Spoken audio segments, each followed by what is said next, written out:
Hey there, fellow Rethinker. Stefan van Niekerk is the president of the Durham Society for Economic Pluralism.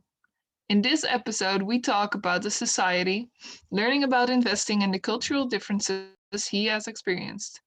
Of course, the episode contains a whole lot more, but you will have to listen to find out what else you can learn from him. Enjoy this episode of the Rethinking Podcast, coming to you from Rethinking Economics NL.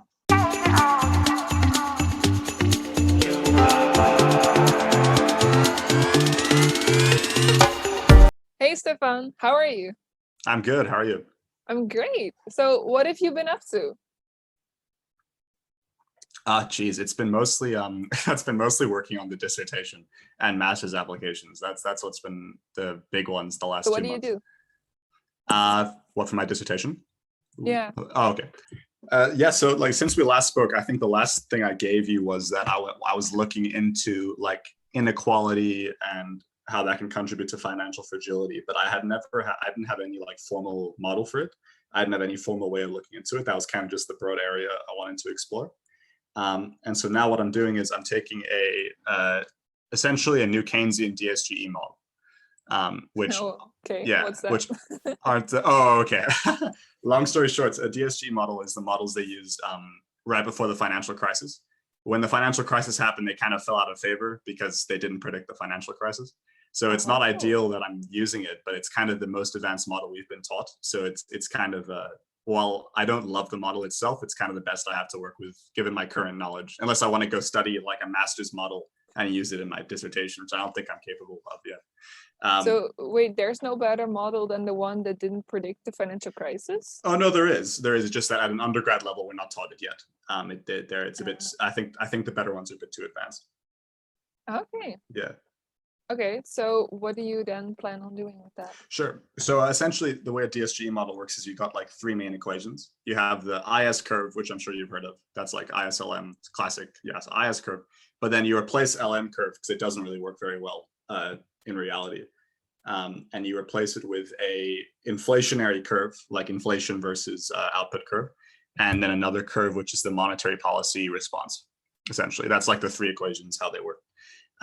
And what I'm going to do is I'm going to incorporate into then the IS equation that a certain group of the consumers in the economy, instead of just the classic utility is as a function of your consumption, they're going to have utilities as a function of their own consumption, as well as the consumption of the upper class. And in this model, the upper class would be the investors or the capitalists. And so that way you get like some kind of like relative income hypothesis. Sorry for interrupting you there, but you get some kind of like utility from people who are like more better off than yourself. And it's in an indirect way kind of incorporates what I want to look into in terms of like how inequality can affect the kind of macroeconomic fluctuations. And then when you look at that by like financing it with debt, you can see how it can sort of lead to a debt situation. But that's the whole model in its simplest form. Wow. Okay. So in the end, you want to see how debt like reaches certain groups of people then, or like creates inequality? What do you want to... The broad aim was when I was like thinking of dissertation topics, I was just reading a whole bunch of literature from all over the place, right, to try and find a topic. And there seems to be a growing like consensus from some economists that inequality contributed to financial crisis because it went up severely both before the Great Depression and before the Great Recession. So what I wanted to explore was like, okay, well, can I formally model a way for this to take place? And this is my like attempt at doing so. It's probably not going to be as advanced as like an actual economist or whatever, but I'm going to give it my best shot. Well, I mean, you're an economist in training, so in training, that's already pretty good, right? Thank you. Yeah, you'd hope so. So I have a little bone to pick with the dear UK. How is it over there?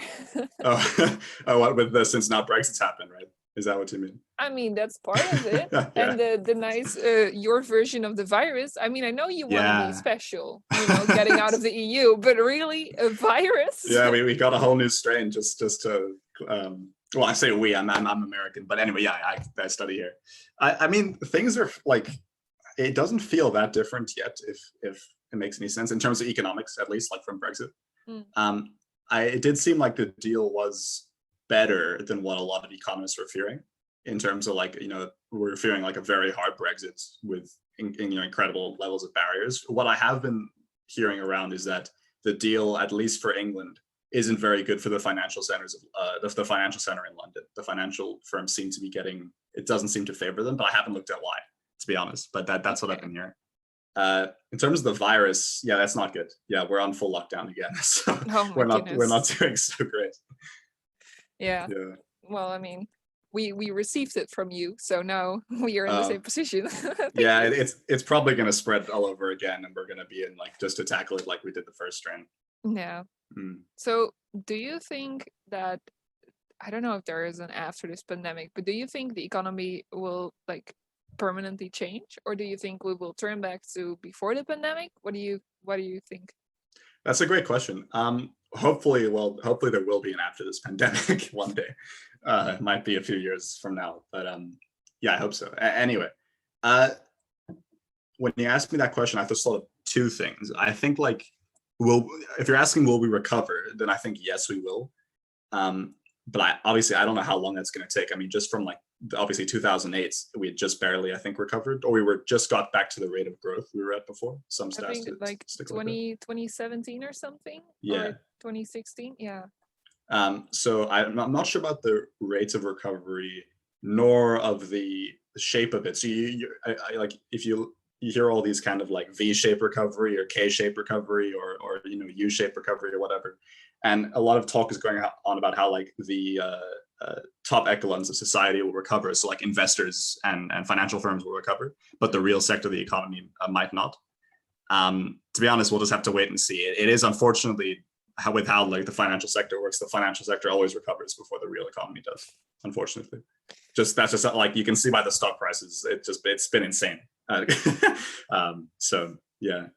So going back to your question though, I think like one of the things that's coming out of the pandemic is e-commerce is a massive thing now, because it's really like accelerated the trend. I think we would have gotten there anyway, with how Amazon was doing and a few of their rivals like Alibaba and maybe Mercado Libre in Latin America. But it's really accelerated that. So I think that's going to be a fundamental difference, even once the pandemic's done and we can go back to like shopping in a store or whatever. Do you think, does it change your perspective on economics? Oh yeah, that's a good question. What specifically, the pandemic or e-commerce? Well, I mean, probably both, but e-commerce was already coming up. In my opinion, it just kind of accelerated everything with the pandemic. But the pandemic itself, does it change economics, do you think? Does it change the perspective we have? Yeah, that's a good question. I would hope it would. Let's just put it that way. There's a lot of different things we're looking at now. Let me just, I need to think of all of them. Let me start with like quantitative easing, right? Because that's been increasing massively. I think just in the UK, it's doubled. So we had like quantitative easing from 2008 to 2019. I think it was around 490 billion pounds, somewhere there. And now it's doubled that. So it's quite insane. However, the one thing, like to give them one thing of credit, regardless of how you feel about quantitative easing, is when we were recovering from 2008, all of the quantitative easing was just focused at financial corporations. So it was just at the big banks, the investment firms, et cetera, et cetera. Now, parts of it, I don't know how much, but parts of it are at least going to like just like industrial firms, or like what I would term like real sector firms, and not just financial firms, which is a good thing. That I think that's a positive. But I didn't look into the exact like how much goes to each sector. So I think in that sense, the way we look at quantitative easing has evolved since 2008, but it's still a very like uncertain thing and something to look into going forward. Did you change your perspective on economics though, the pandemic and everything that happened? My perspective on economics has been for a while that it's very theoretical and not applicable, or too inapplicable, at least at the undergraduate level. I do know apparently once going into master's or maybe PhD, maybe it gets a bit better, maybe it gets worse, maybe you just use more equations, I don't know. But what I will say is I've long thought that economics is it's a flawed subject in and of itself. And I don't mean that necessarily in the worst way. It is why I'm interested in it, because it's so like weird and sometimes works and sometimes doesn't. But I've long thought that it needs like radical change. So how would you change it, or where would you start? changing it? Probably with the society I'm in, with the Durham Society for Economic Pluralism, is probably the best way, because we can talk about like changing it and the flaws of different schools and et cetera, but taking like an actual kind of tangible approach to changing it at like a very low level from like, as just a university student is hard. And I think the different initiatives we try to do contribute. So, whether it's like participating in a debate with another society, whether it's some of the articles we've written on the heterodox schools, all of it kind of raises awareness of the different branches of looking at economics. And hopefully by doing that, we might get some more, classic demand and supply, but we might get some more demand for more applicable economics at the institutional level. So for those who don't know, what is the Durham Society for Economic Pluralism? Sure. So that we essentially want to look at economics from all schools of thought, essentially. So what a lot of people don't know, and more specifically a lot of undergrad economics students don't know, is that there's multiple different schools of thought when looking at economics. You have neoclassical, post-Keynesian, new Keynesian, Austrian, institutional, the list goes on. But what we're taught in class is mostly the neoclassical framework. You have some elements of post-Keynesianism and Keynesianism, sure, but it's mostly the neoclassical kind of doctrine. And so a lot of people just don't know that there's other economics out there. And we kind of just want to raise awareness of the fact that there are many other schools. And so what we do is we take an economic phenomenon, an economic theory, a current issue today, and we look at it just from different lenses of economics. And we hope to like kind of give people that kind of like avenue to look at it through in a way that hopefully it's, semi-accessible. So what kind of things are you working on right now with the society?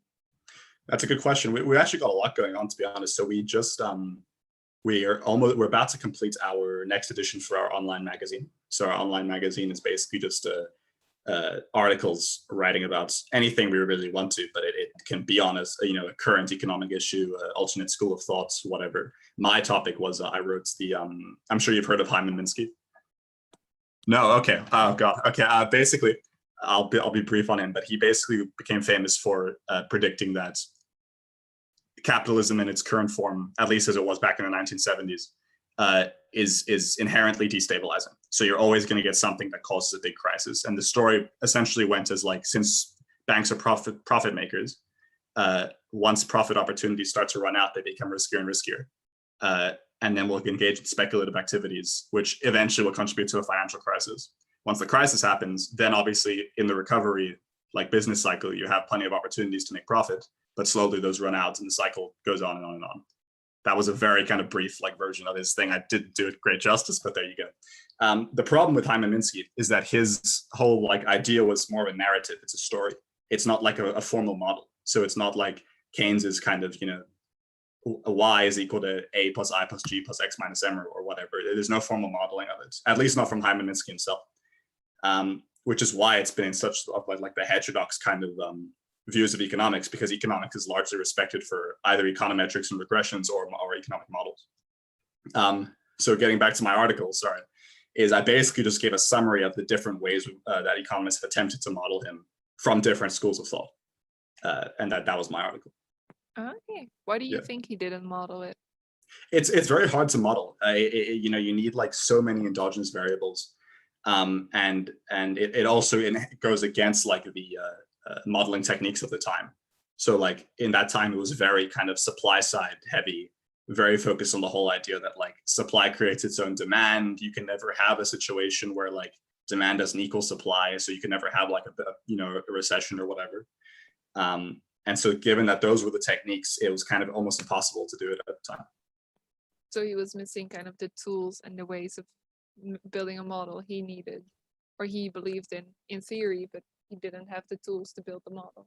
Either that, or he just didn't respect the current modeling tools to such an extent that he didn't bother. I'm not fully sure exactly why. I haven't looked into why he didn't model it, besides the difficulty associated with it.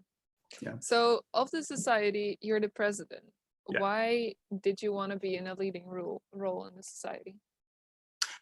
Well, it's mostly just because I have quite a passion for it. I kind of discovered the society at the end of my first year, and I only became involved during the second year. And I wanted to take up a leading role in it just because I kind of like what we do. I thought it's very nerdy of me, but I just enjoy the economics we do. So I was like, okay, well, I'll apply to be president. And it was almost kind of a burden thrust on me in a way, because I think of the second years going into third year, which is the final year, it was only me and I think Radhika, who you spoke to a few months ago, and one other guy who was kind of still staying on as senior members of the society. So it was kind of up to us three to take up the reins if we wanted the society to survive in a way. So what did you learn from it? A lot. You kind of always overestimate how much you can get done with the time you have, especially as a student. So we have so many different like initiatives we want to do, and I didn't even list all the ones we've been doing. Maybe I'll get back to that a bit later. But it's kind of like, it really teaches you that there's very like a lot of importance in kind of setting a time frame and a schedule and deadlines to make sure you like meet all of those. Now, I think this year we've largely been quite good. We've been able to kind of pursue many of the initiatives we wanted to, but it kind of always happens as a student where it's like there's just too much going on with your studies and everything else. I mean, yeah, that's fair. Yeah. So next to the magazine, what kind of projects are you working on? Thank you for asking, because I got a bit sidetracked when you asked me that question with my articles. So we have the magazine.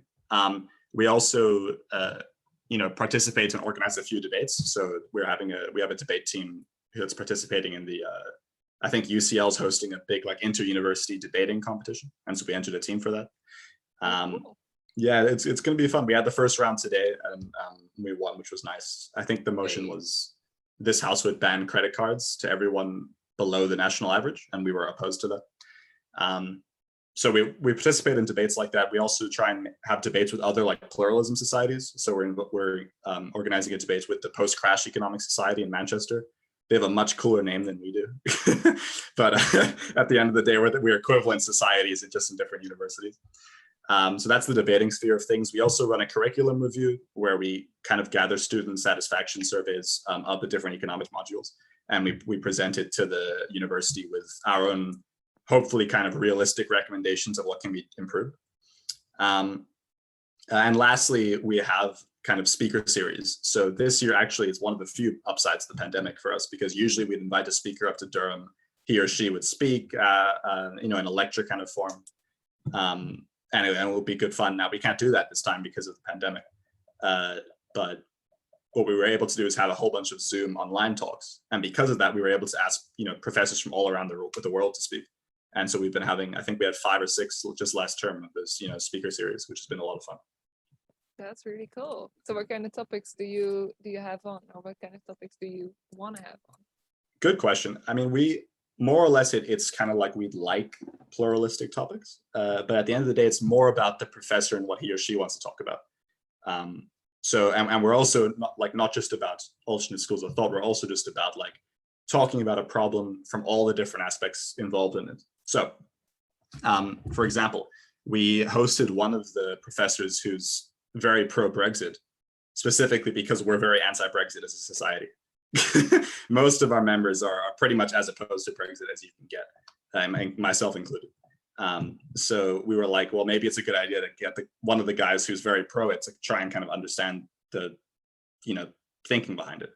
And so we had him. His name's Alan Sked. He's a former professor of LSE. So he was one. We had James Galbraith, the son of the Galbraith back in the day, which was a lot of fun. He talked about international inequality, essentially. Who else? Excuse me. We had. It's really bad that I can't remember his name. I'll go look it up. But we had one of our professors here at Durham talked about the Chinese economy just as a whole, like how it's developed since it kind of departed from its more like communist roots, and what it's kind of doing now with regards to its economic growth going forward. Okay. Yeah. So did the pro-Brexit man, did he convince you of anything? Did he change your perspective? No, he didn't. But it's always good to like at least understand where he's coming from and why. He came from a more historical perspective, given the past relationship between the UK and the EU. He didn't come so much from an economics perspective, but it was interesting to hear that side of things as well. Yeah. Interesting. So when it comes to the curriculum reviews you do, what are your frustrations with the curriculum that you want the university to look into more? Yeah, there's two main ones, and addressing one is like realistic and addressing the other one isn't. So I'll start with the first one, and that's just essentially making it like just a bit more applicable. Like when we do basic micro or macro, it's always like get the first derivative up to find the maximum or minimum of the function, or to find the gradient equals to 0, and then get the second derivative to find the max and the min, all those things. And we always apply it to situations of like profit maximization, loss minimization, those kind of things. And it's just very like unapplicable to the real world, from an economist perspective. And there's just so many of those examples in the curriculum. So one of the recommendations we've made is just to say, we accept the current economics you're teaching us, even if it's purely neoclassical, but can we make it just more applicable to situations we might find ourselves in later on in life? And Durham, to their credit, is starting to do some more of that. We took the same thing we're talking about, first derivative, second derivative of a function, and applied it to like pollution emissions and like ecological economics, which was really, really cool, where you have to kind of maximize profit while minimizing pollution or whatever. And so it's very cool. It's very encouraging to see that. And that's one of the like realistic kind of changes we can make. The more unrealistic one is that we'd also like to have the other schools kind of have more of a presence, like offer modules teaching other schools of thought, like post-Keynesianism or heterodox economics, or the list goes on. And the reason that's an unrealistic recommendation is because of the way economic research is viewed or rated, maybe. So like the top journals are very kind of neoclassical. And so then when you write in like a post-Keynesian journal, it's not particularly respected by a lot of the economic body. And the way I think universities hire their professors is based off of like their standing in various academic journals.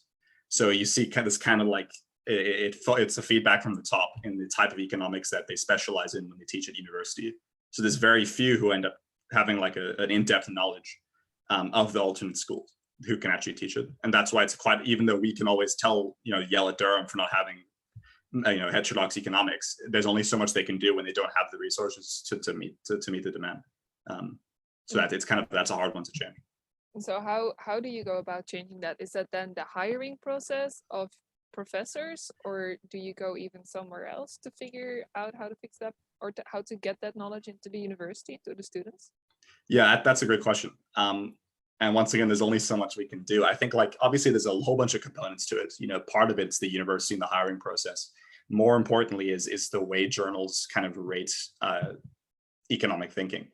And the only way to kind of change those things, at least from our level, is to just raise awareness of different economics in different schools, and hopefully by doing that we'll raise the demand for like learning about those economics, and then get some of the heterodox economics into more kind of top-rated journals, so that then the whole process can kind of slowly change. But at least at our level, with our resources, that's kind of the best we can do at the moment. So when you have a whole bunch of topics in the society, how do you decide what you want to focus on?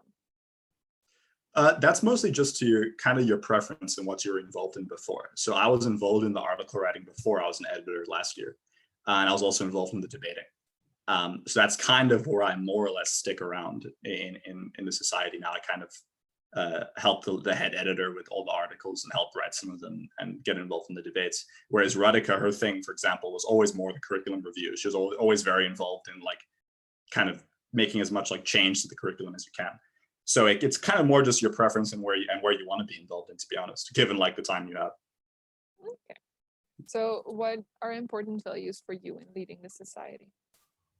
Oh, most of the kind of standard ones, integrity, honesty, hard work at the end of the day. Probably the main one is what I touched on earlier about, meeting a deadline, meeting a goal is quite important in a student society, because it's very easy to kind of just get lost into the work, and then just like nothing happens for a few months, which is always quite a shame. So a little bit different topic, but you're half American, half South African. Yeah, Studying in the UK. kind of a weird one. Yeah. They just left the EU. Yeah. How do you look at all of that? How do you look at the different cultures and economics and how they handle their society? How do you look at all that? Yeah, it's a good question. I mean, it's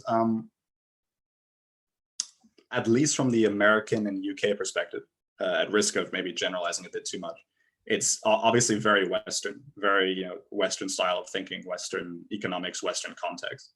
And what I, in my own experience, consider lucky is the fact that I was raised more or less my whole life in South Africa, which has a very different economic situation to the West. Well, political, social, and economic, but let's just stick with economics for now. So at the very least, it's informed me of how, the way Western economics is structured and taught doesn't always necessarily work for different countries, specifically developing countries. Now, I can't say exactly how that should be changed. It's not my area where I'm specialized in. Developing economics is more Radhika's area, actually. But at the very least, I'm aware of the major differences that kind of accrue. So how are they different? I can give you just a few examples. So, in South Africa, something I found very interesting, I actually learned it from the talk we had from Professor Galbraith, was that after apartheid fell, which is a terrible regime, but after it fell, somehow inequality actually went up. And we were like, how the hell did that happen? That doesn't make any sense. But it did because so many of the people just were undocumented because of apartheid based on race, that then once they were documented, inequality kind of skyrocketed. And it was like, well, what the hell, how did that happen? That was one of the measures. A big one, obviously, is like when we look at the factors of production, land, labor, capital, entrepreneurship. Somewhere, maybe a factor of production in one of the Middle Eastern countries should be like oil, for example. The dependency on specific resources for countries can change. So, and how does social differences fit into this? Because I'm pretty sure like social values and culture is very different in South Africa than it is in the US or the UK. That's a good question. And the question is, we don't fully know, or at the very least, we don't have a framework entirely for addressing it. So just for example, in South Africa, you sometimes get very close communities, very local communities, very much where it's like a few people making money for a large group of people. It's a very kind of community framework as opposed to the American individual framework, right? Or at the very least, the American kind of family framework. And so kind of that kind of social network and that kind of way of looking how, let's just say, laborers would participate in the workforce, for example, it can be kind of different. So what do you mean? A few people have a paid job and they pay for their family or the community around them? What do you mean? Little bit of both. Yeah, it can be a family, it can be like extended family, it can be up to like 20 or 30 people. A lot of people, yeah. So how is it for you moving from South Africa to the UK and experiencing this change in culture and the way they look at things? Like, did you have to change certain things, or did your perspective change in certain ways? Not as much as you would think, just because I've been lucky enough to be kind of raised very international, if that makes sense. And what I mean, I mean two things by that. A, I've been lucky enough to travel quite a bit in my life. But B, being like a half American, half South African in South Africa, being half Afrikaans specifically. And if you've ever heard an Afrikaans person speak, this is not their accent.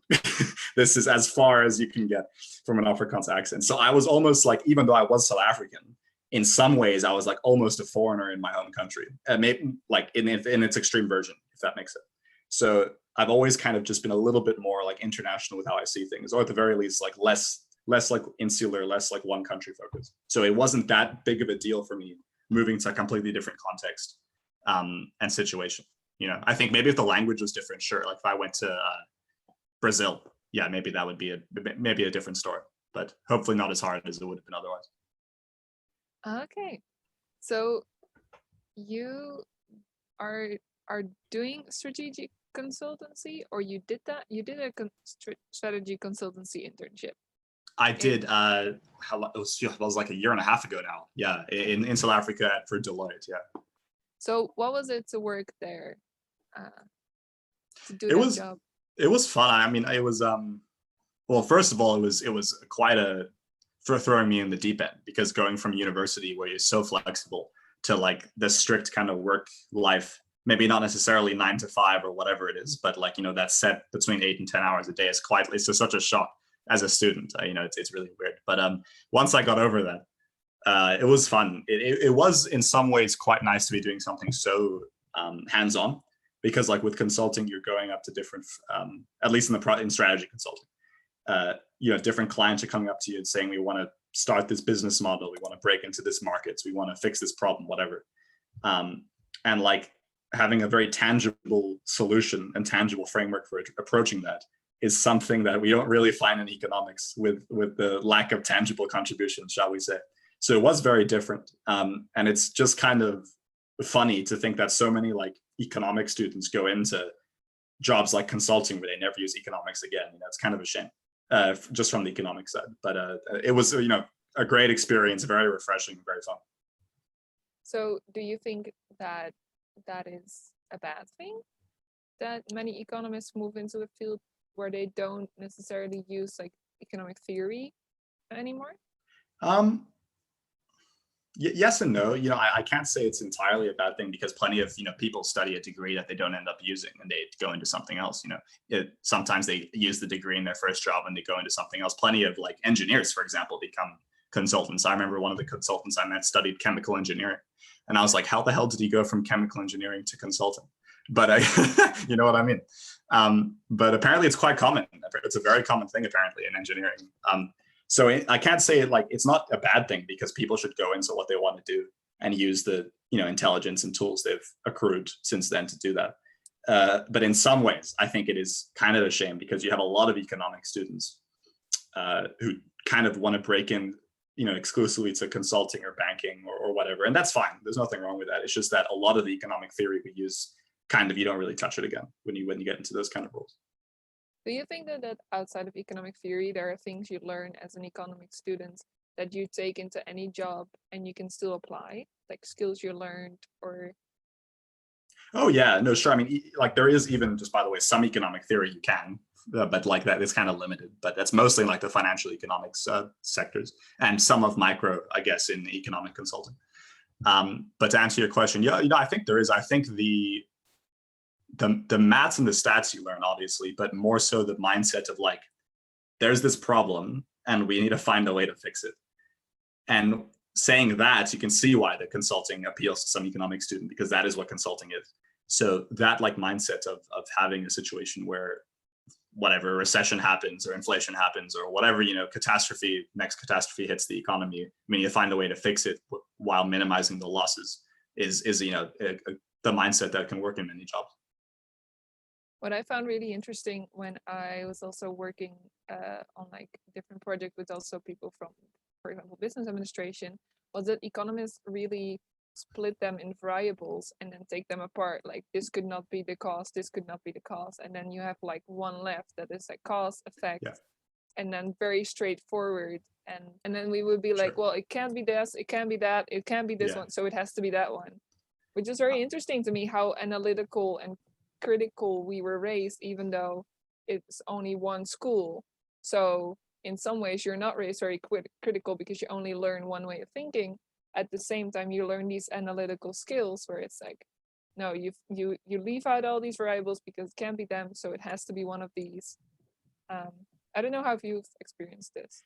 I haven't experienced exactly as you said per se, but I very much agree. That's kind of a better way of answering your own question than my answer, to be honest. Because we always have, when we're modeling something, we want a single variable for a single context or economic application you find in the economy, right? So the whole of aggregate consumption is always modeled by C, or in the whole of investments modeled by I, and blah blah blah blah blah. And you have like a set variable for a set criteria. And then by doing that, hopefully, because the economics and the economy is complex, you can then by isolating and eliminating different variables, get to an answer on the specific variable you're looking for. And we use that in macroeconomics or microeconomics, whatever. So that mindset and then applying that to business, that makes a lot of sense. Yeah, I'm not surprised by that. One thing you said that I am really worried about is, how did you get used to 9 to 5? Because right now, as a university student, especially now that everything is online, I am really enjoying being able to put work between two classes, Yeah. like moving everything around the way I want. How did you get used, like what did you have to adjust or get used to in working a job that was like on the job, be there at this time? It's to be honest, it's not as hard as you think. I think we go into it with a lot of fear, which I can understand. Like coming as a student, I love being a student, man. It's great, but you kind of just get used to it. Like the first whatever week or two is hard. We're kind of like, how am I going to adjust? But then you kind of just ease into it. You slowly just get used to it, and by eventually it kind of just it happens. I will say your time management becomes a bit better, because then like when you have a break, you don't waste it doing something you might not have wanted to do like you will as a student, because like you'll kind of not have so much time to yourself. So you'll kind of know what you want to do with the time you have off. So what is more your thing? Is it consulting? Is it academia? Is there something else you really want to get into? I kind of have a few interests. I do like academia. I do really enjoy economics, and I'm looking into it. But do I see myself going into academia, like being a professor? No. The two things I'm really interested in is the one is like policy, and the other is investments essentially, and equity research, which I know are quite far away from each other. But now the reason kind of I decided on maybe investment so far in equity research is that like, well, I do like policy. I'm really interested in it. In terms of how good you have to be in your economics to get a job in policy, I would say it's almost harder than getting into like investment banking, just because there's not many policy jobs and there's plenty of economics graduates. So you really have to be very good at your economics to get a job like that. And I don't, even though I'm not like saying I'm the worst student in the world, I don't think I'm like the top 5% of students or whatever. So that kind of narrowed it down for me. So I started getting involved into like equity research is probably where I'd want to go right now. We'll see how that turns out, I suppose. So relating to that, you are helping with research on investment funds in Durham, and you are in a student-run investment fund, something like that, right? So what do you do with them? It's two things. So the one is a student, just as student fund, just me and a few other students who invest together basically. But we do invest real capital, and we do use different valuation techniques and so forth to decide which equities to invest in. And so that's basically what it is. It's basically just something to get real hands-on experience, because when you want to learn to invest, it's all good and well to say like you learn how to draft a recommendation or you learn with like a trading account or whatever. That's fine. But there's nothing that gives you like experience like risking your own money in the stock market. So that's pretty much what it was. And then the other thing I do is there was basically there was this ex-Durham graduate. I think he graduated with his master's from Durham, who he worked in the industry for a bit. I don't know exactly what he did, but he eventually decided he was going to start up his own fund. And he started up multiple funds. And one of those is a fund exclusively run by us students.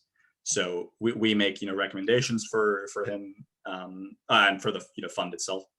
And then we kind of vote on it. And those that get voted through, we invest it. So, and that's more formal. So that's a more formal process. You have to draft like a whole equity research recommendation with specific templates and specific techniques. Whereas the other thing is more casual, kind of like if you really like a company, you have a good feeling, then the people will be like, hey, go ahead, as long as you know what you're talking about. Okay. So how did you get into investment and equity? Because I don't know about you, but for me and the people around me, I know it's not something you learn or you get an education or you learn from home. You kind of roll into learning about the investment world. How did you get into it? That's a good question. I think maybe except finance students, there isn't really anything that teaches you about equity, and even then it's only partially. So I got involved in two ways. The one was that one of my best friends here also wanted to get involved in investing, so we kind of both just ended up discovering like this about each other, and said, well, why don't we try it? And then via that we just slowly got experience, and we made many mistakes, and we also made many good calls, and now we're kind of know to some extent what we're talking about. But the second half to that answer is the Durham Finance Society here runs its own like student fund, and I applied to be an analyst for that, I think in my second year, and I did that. And they give you like a little bit more of a formal way of going about it, which helps a lot when it comes to like how you kind of get experience for it. And so those two things combined is what got me involved. And then, well, we talked about what I'm doing now with it. So that's how I got here. Okay, that's so cool. That's really nice though that you learn about it now, because you hear so many people that are like, I wish I'd started investing sooner because it's a long-term thing next to like, if you don't want to run like high risk, high reward things, you want to do it for long term. And then people who find out so late what it actually means or what it entails. That's really interesting that you already started now.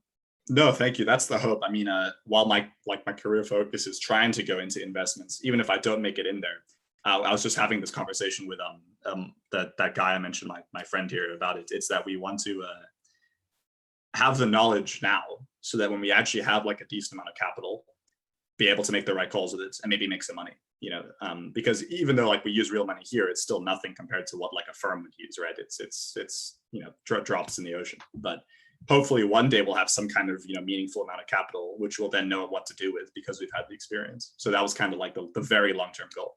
So. Well, that's a good goal. Hopefully. Say. Yeah, we'll see. I mean, I'll ask me in a few years after I lost all my money. We'll find out. So at the beginning, you said you were starting to sign up for masters. What kind of masters are you looking into? What kind of topics do you want to specialize in? So that would be, I kind of tried to find masters which would help both my like economic kind of just the fact that I just enjoy doing economics, but that would also tailor it a bit more to my current career goal, as we've mentioned, of like equities. So I've been mostly applying for MSCs in economics and finance, because that is kind of like a good halfway point between those two goals. And they complement each other too, economics and finance, obviously, to some extent. That's mostly what I've been applying to. I have done a few different ones. So I applied for London Business School doesn't offer an economics and finance. They only offer a master's in finance or a master's in like management. And then management covers a whole bunch of different things, but economics and finance are at least part of that. And so that was the only one where I applied where that was very different to my other applications. But most of them have been masters in economics and finance. Yeah. So how is it applying to finance masters? Is it really hard to get into now, or does that differ per school? How is that? That differs per school, right? So that's more like if you're going to apply to like Cambridge and Oxford, that's going to be kind of hard to get into. Whereas if you apply to maybe what's like a good like then maybe more of a slightly lower tier but very good would be like University of Edinburgh, for example. Fantastic school, not in the same league like Oxford, but very, very good school. So short answer, it depends on the school. Like LSE, Oxbridge, UCL, Warwick, places like that, quite hard to get into. And then you have like another kind of semi-secondary tier, like Edinburgh, and maybe City University in London, or even Durham. And then obviously there's like progressively gets worse, but it depends on like your strength in your application and the prestige of the school. Fair enough. So with every guest, we do a little lightning rounds. Cool. So I just ask a question and you just say the first thing that pops up. Okay. All right. Sounds good. What is a skill any economist should learn?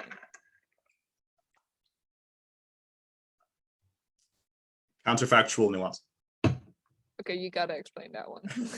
So that was, I looked into my history of economics course in first year, which is by far one of the best courses I've ever taken. And the professor was like, you need to develop counterfactual nuance, which is basically taking a nuanced approach to any theory or any economist, any school of thought, any economic way of thinking, but by constantly balancing what they say with the assumptions, with the flaws, with your critique. It's basically just taking a very, very critical approach to something, but with the objective of getting towards like a more efficient outcome or like the truth, not necessarily just to tear it to shreds for the sake of tearing it to shreds. Okay. Wow. So you basically learn what they believe, and then next to that you hold the assumptions to see if that matches and makes sense. Exactly. And use the baseline to see if the outcomes actually make sense. Yeah, exactly. It's kind of a fancy word for just being like, how does this actually work in reality? Does it apply? How can you apply it? What if those core assumptions break down? How does the conclusions of the model change? And so like, I think it's epitomized most by that professor was, and I quote, a left-wing supply-side economist, which is like, how the hell does that happen? That's like, so like supply-side economics is being like associated with like Milton Friedman, Margaret Thatcher, those kind of people. But now somehow he's left-wing. And I was like, how does that make sense? But that's who he was. So that's probably the first thing economics students should learn. Yeah.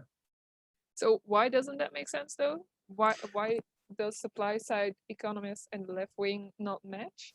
I wouldn't say that they entirely don't match. Like in the spirit of what I just said, obviously there's some overlap and there's some, you can be pro certain things and con certain things, whatever. But in general, or taking like a very broad brush approach to it, is the supply side of economics is associated with a very kind of conservative political view, usually, just because supply side economics focuses on like saying that the individual will fix the problem, or you don't need a lot of government intervention to fix a economic problem. That's kind of supply side economics, which is aligned with the conservative like ideology of not a lot of government intervention in your own like life, whether it's like fiscal stimulus or law or whatever it is. Yeah. Okay. Okay. Next question. What is the question you want me to ask that I haven't asked you yet? That's a good question. Well, thank you. Okay, so you've asked me like why I like economics, and you've asked me maybe like what career I want to go into, but you haven't like asked me exactly like in like what my maybe dream is, or like what like in an ideal world what I'd be doing. If I, let's say, had a whole bunch, if I was like retired and had a whole bunch of money, what do I actually like want to do with life, maybe, as opposed to what I want to do with a job. And maybe that's the question. Yeah. All right. Then what do you want to do with life? That's a good, yeah, well, there you go. And I suppose the dream is I've always wanted to look into writing and creative writing, whether that's like a novel or whatever. That's always been something I've wanted to look into.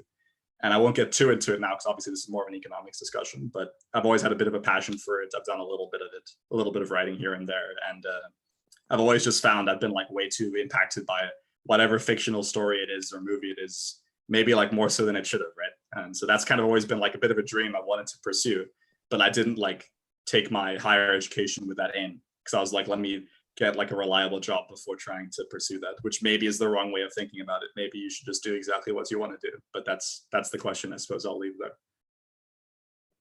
Do you think that's more important, to get a reliable job? Because I mean, with the pandemic, we have seen that reliable jobs are not really a thing.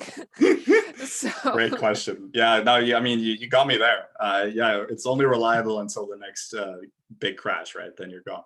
But I suppose I'd have to take an economic way of answering that, and it depends on your risk preference, right? That's fair. There you go. It depends on how risky you want to be going forward. So you don't like taking big risks? No, I'd say I'm more of a calculated risk type of guy. It's not that I don't like taking a big risk, it's that I won't take it unless I really am very confident with it. Okay. So where can people find the things you're most enthusiastic about if they want to learn more? Ooh, yeah, that's a good question. Well, your website, for one. Rethinking Economics does a good job of talking about the different parts of economics. Our website, so the Durham Society for Economic Pluralism, just look them up. That's one. Maybe just sign up somewhere for the magazine, by the way, because that sounds pretty cool. Yeah, sure thing. I will. Should I send you a link after the talk? Would that be easier? Yeah, I'll send it over to you. If Rethinking wants to use it, that would be, we'd really love that. But yeah, we can give to the articles and the different talks and whatever. I think the only other place you could look for things we're interested in would be maybe just if whoever watches this looks up what post-Keynesian economics is, then I've succeeded. just look up what it is, and that would be that. Then I'm happy. Yeah. Why is that your goal? Just that's kind of the school I currently align with. Obviously, I don't fully align with any school. I think I probably shouldn't be the president of the Pluralism Society if I was, but and I want to go into investment. So there you go. That's very supply side, but whatever. that's kind of my school of thought, and it's rather unorthodox and has some very, very applicable economics, very complex, very high, like models that I don't understand. I couldn't make them myself by any means, but they're very interesting stuff. Okay. So what is your advice for future economists? Don't disregard everything we have, but don't take it as the be all and end all. I think it's important that, we keep trying to push for applicable economics, real world economics, but that doesn't mean we should like disregard everything that's been done. So, a lot of people on the more heterodox side of things, like, where I stand more or less in economics, kind of say, if it's all just math and equations, there's not much point to it because it doesn't work. I also don't agree with that. It's about kind of taking everything we have and everything that's been built and making it better. And final question, what does the future of economics look like according to you? It's like perfect moment in history to ask that. Yeah. It depends on how economies recover going forward. It depends on how inequality is addressed. It depends on if we stay in, a real wage stagnation, and economic growth starts to occur again. Because if the situation that Western countries found themselves in for quite a while since the 2008 leading up to the coronavirus recession holds, I think we have a problem.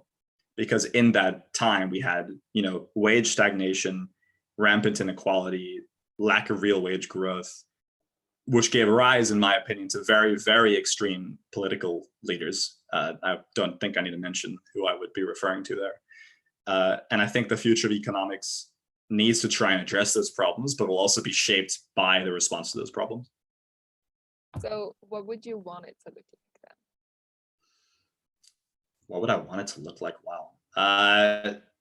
Probably just as we've been talking about throughout the interview, with a more applicable lens, less like just isolation from reality, and teaching from multiple different schools of thought. I don't want to take away all the neoclassical work by any means, but it would be really cool if I could go to a university and they offered post-Keynesian economics or heterodox economics or institutional economics, Austrian economics, whatever it is. So more just kind of like broad, diversified syllabus. Awesome. Well, thank you so much for making the time to talk with me. Thank you so much for having me.